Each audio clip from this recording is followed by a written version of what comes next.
पुढची महत्त्वाची बातमी बघूयात। राष्ट्रीय ध्वज फडकवला म्हणून नक्षलवाद्यांनी तरुणाची हत्या केल्याची धक्कादायक घटना समोर आली आहे। छत्तीसगडमधल्या बिनागुंडा गावातील या घटनेने खळबळ माजली आहे। काही दिवसांपूर्वी आपण सर्वांनी देशाचा स्वातंत्र्य दिन अत्यंत उत्साहाने आणि अभिमानाने साजरा केला। मात्र हाच राष्ट्रध्वज फडकवल्यामुळे मुनेश नुरुटी या तरुणाची हत्या करण्यात आली। मुनेशने 15 ऑगस्ट रोजी बिनागुंडा गावामध्ये नक्षल स्मारकावरच राष्ट्रीय ध्वज फडकवण्याचं धाडस केलं आणि याचा व्हिडिओ सुद्धा व्हायरल झाला। त्यानंतर नक्षलवाद्यांची एक तुकडी दुसऱ्या दिवशी गावात दाखल झाली।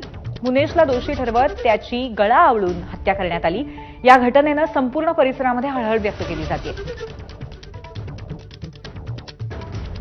उनको मारने का कारण वो मुखबिर है करके उस बैनर में लिखा हुआ है और पुलिस से संपर्क में होना लिखा हुआ है। आज एक वीडियो सामने आया है जिसमें वो एक स्कूल में झंडा फहराने की वीडियो सामने आई है।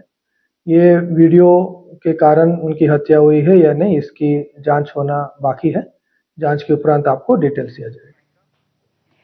आणि या बातमीच्या अनुषंगाने आपले प्रतिनिधी रजत वजिष्ठ आपल्यासोबत आहेत। रजत, स्वातंत्र्य दिनी एका भारतीय व्यक्तीने अशा पद्धतीने झेंडा फडकावला आणि त्यानंतर त्याची गळा आवळून हत्या झाली। अत्यंत विदारक अशी बातमी आहे। काय आणखी माहिती आहे याबद्दल?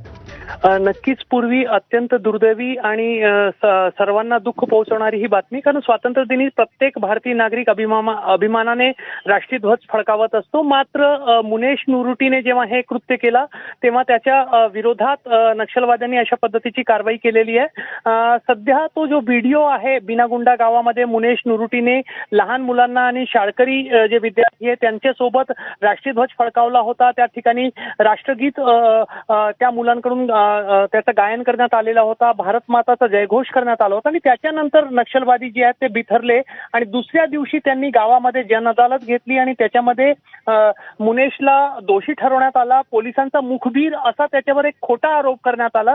खरं पाहिलं तर मुनेश जो आहे तो 12वी उत्तीर्ण तरुण आहे आणि नवोदय विद्यालयामध्ये तो शिकत होता आणि पुढेही त्याची शिकण्याची इच्छा होती। त्यामुळे तो त्याचा पोलिसांशी काहीही संबंध नसताना त्याच्यावर खोटा आरोप लावण्यात आला आणि राष्ट्रीय ध्वज फडकावला या आरोपाखाली त्याला जीवे मारण्यात नक्कीच रजत, अत्यंत धक्कादायक अशीच ही बातमी आहे। धन्यवाद, आपण सविस्तर आम्हाला माहिती दिली त्याबद्दल।